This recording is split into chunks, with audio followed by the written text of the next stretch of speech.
Hola mis amigos, buenos días, ¿cómo están? Espero que bien. Qué gusto es poder compartir esta mañana con ustedes la lección de la escuela sabática después de haber vivido esta hermosa fiesta de Navidad. Seguramente lo pasaste bien con tu familia recordando el nacimiento de nuestro Señor Jesucristo, aunque no quiere decir que Jesús nació un 25 de diciembre, pero la gran parte de la humanidad celebra o de alguna manera recuerda el nacimiento del Señor Jesús. Agradecemos a Dios por nuestro Señor Jesús. Hola Viviana, ¿cómo estás? Hola, buen día para todos, muy bien. Vamos a hablar para que el Señor nos acompañe en el repaso de esta nueva lección, la lección número 14. Padre bondadoso, queremos pedirte que nos acompañes, que tú nos ayudes a poder entender esta lección, la última de este folleto. En el nombre de Jesús, amén. Amén. Yo hago nuevas todas las cosas, lección número 14 para el 31 de diciembre. Muy bien. El versículo de memoria dice, y el que estaba sentado en el trono dijo, He aquí yo hago nueva todas las cosas. Y me dijo, escribe, porque estas palabras son fieles y verdaderas. Justamente, ¿no? Este versículo junto a el comentario, ¿no? De segunda de Pedro 3:13, en el que dice, porque nosotros esperamos, según su promesa, cielos nuevos y tierra nueva en los cuales mora la justicia. Muy bien, en una época de injusticias, en un mundo injusto, nuestra vista debiera estar puesta justamente en este cielo nuevo y en esta tierra nueva. El domingo teníamos una declaración muy, o sea, la más importante, que es un cielo nuevo y una tierra nueva. eh, y comienza diciendo, comienza contando algo, ¿no? Para algunos seguidores de la filosofía griega, la idea de que algo sea físico significa que es malo. Por eso, para ellos es inconcebible pensar en un cielo real con personas reales en el futuro, y en este pensamiento, para que sea cielo y para que sea bueno, debe tener un estado espiritual. Recordemos que esta es la mentalidad griega, ¿no? Que relacionan lo espiritual con lo bueno y lo físico con lo malo. Vamos a leer la versión bíblica de esta declaración de los cielos nuevos y la tierra nueva. Vamos a leer Isaías 65, 17 al 25 y una serie de citas más que te voy a ir contando. Porque he aquí que yo crearé nuevos cielos y nueva tierra, de lo primero no habrá memoria, ni más vendrá al pensamiento, mas os gozaréis y os alegraréis para siempre en las cosas que yo he creado, porque he aquí que yo traigo a Jerusalén alegría y a su pueblo gozo, y me alegraré con Jerusalén y me gozaré con mi pueblo, y nunca más se oirá en ella voz de lloro ni voz de clamor. Hay otras citas, ¿no? Recuerden que estas citas de Isaías están en el contexto de cómo hubiera sido Israel si se hubiera mantenido firme, ¿no? Vamos a leer Isaías 66, 22 y 23. Isaías capítulo 66, versículo 22 y 23 dice, porque como los cielos nuevos y la nueva tierra que yo hago permanecerán delante de mí, dice Jehová, así permanecerá también vuestra descendencia y vuestro nombre. Y de mes en mes y de día sábado en día sábado vendrán todos a adorar delante de mí, dijo el Señor. Muy bien, vamos ahora a leer unas citas más para tratar de entender cuáles son el mensaje primordial, ¿no? De estas citas, de estos versículos. Vamos a leer ahora Segunda de Pedro 3:13. Segunda de Pedro capítulo 3 y versículo 13 dice, pero nosotros esperamos, según sus promesas, cielo nuevos y tierra nueva, en los cuales mora la justicia. Y bueno, y Apocalipsis, por excelencia, ¿no? Repite nuevamente esta promesa, Apocalipsis 21, del 1 al 5. Vi un cielo nuevo y una tierra nueva, porque el primer cielo y la primera tierra pasaron y el mar ya no existía más. Y yo, Juan, vi la santa ciudad, la nueva Jerusalén, descender del cielo de Dios, dispuesta como una esposa ataviada para su marido. Y oí una gran voz del cielo que decía, He aquí el tabernáculo de Dios con los hombres, y él morará con ellos, y ellos serán su pueblo, y Dios mismo estará con ellos como su Dios. Y enjugará Dios toda lágrima de los ojos de ellos, y ya no habrá más muerte, ni habrá más llanto, ni habrá más dolor, porque las primeras cosas pasaron. Amén.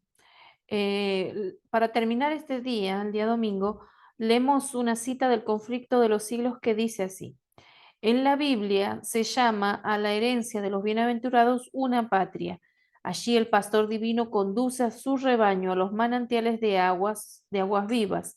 El árbol de vida da su fruto cada mes y las hojas del árbol son para utilidad de las naciones. Allí hay corrientes que emanan eternamente, claras como el cristal, al lado de los cuales se mecen árboles que echan sus sombras sobre los senderos preparados para los redimidos del Señor. Allí las vastas planicies alternan con bellísimas colinas y las montañas de Dios elevan sus majestuosas cumbres en esas pacíficas llanuras, al borde de esas corrientes vivas, el pueblo de Dios que por tanto tiempo anduvo peregrino y errante, allí encontrará un hogar. Esta cita está en el conflicto de los siglos, página 733. Y un último pensamiento. Muchos autores seculares que no tienen la esperanza en la eternidad como la presentan las escrituras han lamentado la falta de sentido de la existencia humana. Aunque están equivocados en cuanto al futuro, ¿por qué es difícil alegar en contra de un argumento sobre el sentimiento, perdón, sobre el sinsentido de la vida sin una esperanza futura? Presenta tu respuesta en la clase del sábado, junto a tu unidad de acción. Eh, Entonces hoy presentamos el resumen del día de hoy, titulado Día Martes. día lunes 26. Vamos con El el de día, ayer primero. el de ayer primero. El que terminamos recién el domingo, bueno, Ah, ahora el título del día lunes es En el templo de Dios. Algunos hablan de un cielo propiamente dicho como el santuario de Dios. En el libro de Apocalipsis alude a un santuario o un templo específico dentro de la Nueva Jerusalén, donde se encuentra el trono de Dios y el mar de vidrio. Allí la gran multitud de santos de todas las naciones, tribus, pueblos, lenguas adorarán a Dios para siempre. vamos a leer Apocalipsis capítulo 7, 9 al 25, que nos habla un poquito de este santuario. Apocalipsis capítulo 7, 9 dice lo siguiente. Después de esto miré y aquí una gran multitud, la cual nadie podía contar, y de todas naciones, tribus, pueblos y lenguas, que estaban delante del trono y en la presencia del Cordero vestidos de ropas blancas, con palmas en las manos, y clamaban a gran voz diciendo, la salvación pertenece a nuestro Dios que está sentado en el trono y al Cordero, al Cordero.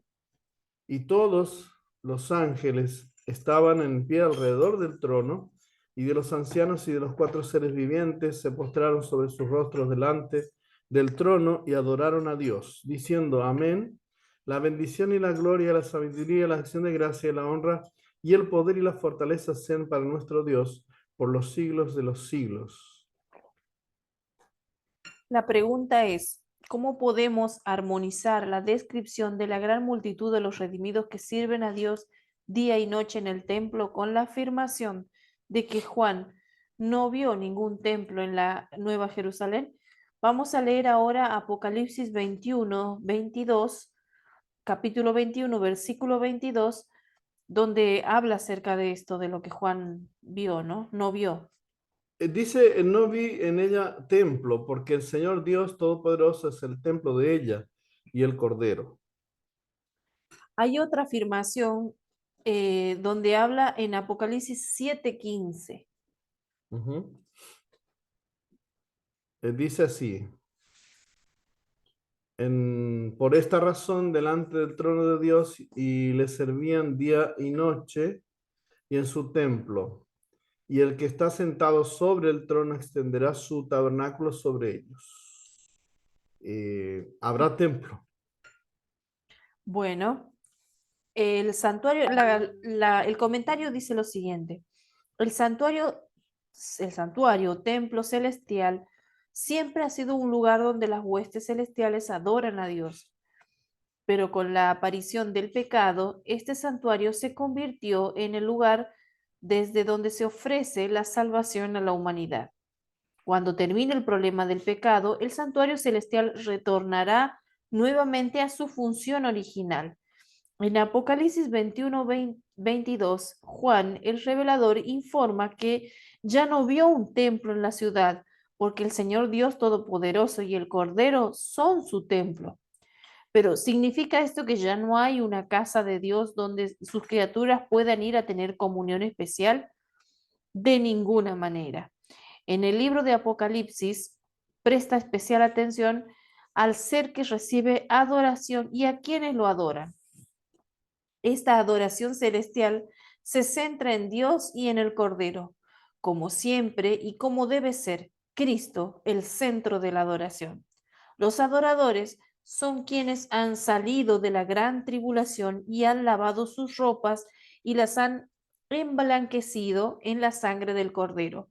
Son un testimonio vivo del poder redentor y transformador de Dios. Cantan alabanzas a Dios por quien es Él y por lo que Él hizo por ellos.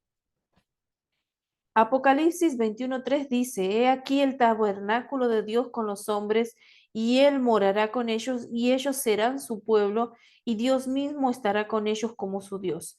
Estos versículos reflejan, como muchos otros pasajes, por ejemplo, Jeremías 32:28, Ezequiel 37:27, reflejan, ¿no?, esta idea. ¿Qué significa para nosotros ahora que todavía estamos en la tierra de que Dios será nuestro Dios y que nosotros seremos su pueblo? ¿Cómo vivimos esta asombrosa verdad ahora? Muy bien, pasamos entonces, hoy sí, ahora sí, el día de hoy. Al día de hoy, martes 27 de diciembre de esta lección 14, en la presencia de Dios.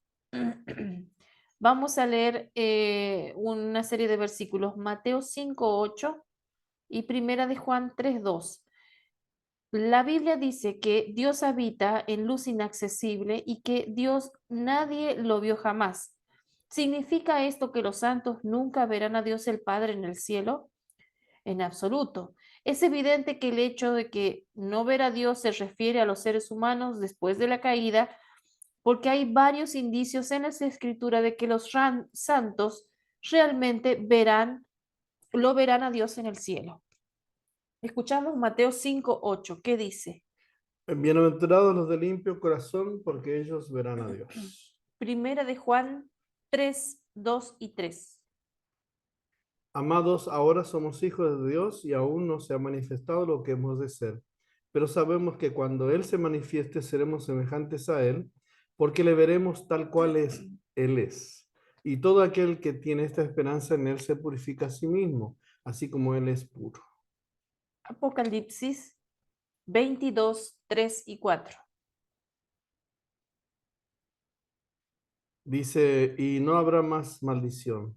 Y el trono de Dios y del Cordero estará en ella, y sus siervos le servirán, y verán su rostro, y su nombre estará en sus frentes. ¿Qué nos dicen estos versículos acerca del privilegio supremo de ver a Dios? El mismo apóstol Juan, que declaró que a Dios nadie lo vio jamás, también declara, lo veremos tal como Él es y que veremos su rostro, según Apocalipsis 22:3 y 4. Puede ser debatible si estos pasajes se refieren a Dios el Padre o a Cristo, pero todas las dudas se desvanecen a la luz propia de la declaración de Cristo cuando Él dice, bienaventurados los de limpio corazón, porque ellos verán a Dios. Qué privilegio será para los redimidos adorar a Dios en su templo. Pero el privilegio supremo de todos será ver su rostro. El pueblo de Dios tiene el privilegio de tener comunión directa con Él, con el Padre y con el Hijo. Ahora vemos como en un espejo confusamente. Contemplamos la imagen de Dios reflejada como en un espejo en las obras de la naturaleza y en el trato que Él da hacia las personas, hacia los hombres. Pero entonces lo veremos cara a cara, sin velo que nos lo oculte. Estaremos en su presencia y contemplaremos la gloria de su rostro. Eso dice el conflicto de los siglos 735. Observa en alguno de los versículos de hoy el vínculo entre la pureza y el hecho de ver a Dios. Los de limpio corazón verán a Dios, según lo que escuchábamos, ¿no?, en Mateo. El que verá a Dios se purifica a sí mismo, así como él es puro, según Primera de Juan. Lo que estos versículos revelan es que Dios debe hacer una obra en nosotros ahora que nos ayude a prepararnos para el cielo. Aunque en definitiva la muerte de Jesús es lo que nos garantiza el derecho al cielo, pasaremos por un proceso de purificación aquí y ahora que nos ayudará a prepararnos para nuestro hogar eterno. En el centro del proceso de purificación, la obediencia sería la obediencia a su palabra y también gracias a la obra del Espíritu Santo que hace en nosotros, ¿no?, en este proceso de purificación.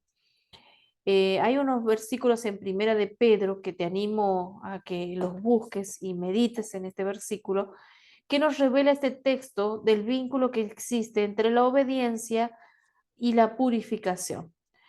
¿Qué tiene la obediencia que nos purifica? Específicamente, ¿qué dice Pedro que se manifestará? ¿Cómo se manifestará nuestra obediencia? Muy bien, y eso ha sido todo para hoy martes. Tenemos también en el Revivados por su palabra, Primera de Crónicas 10. Muy bien, te invito a orar en un momento para cerrar nuestra lección de hoy. Querido Padre, gracias, Señor, por darnos la oportunidad de estudiar tu palabra, porque tú, Señor, vas a hacer tierra nueva y cielo nuevo para cada uno de nosotros.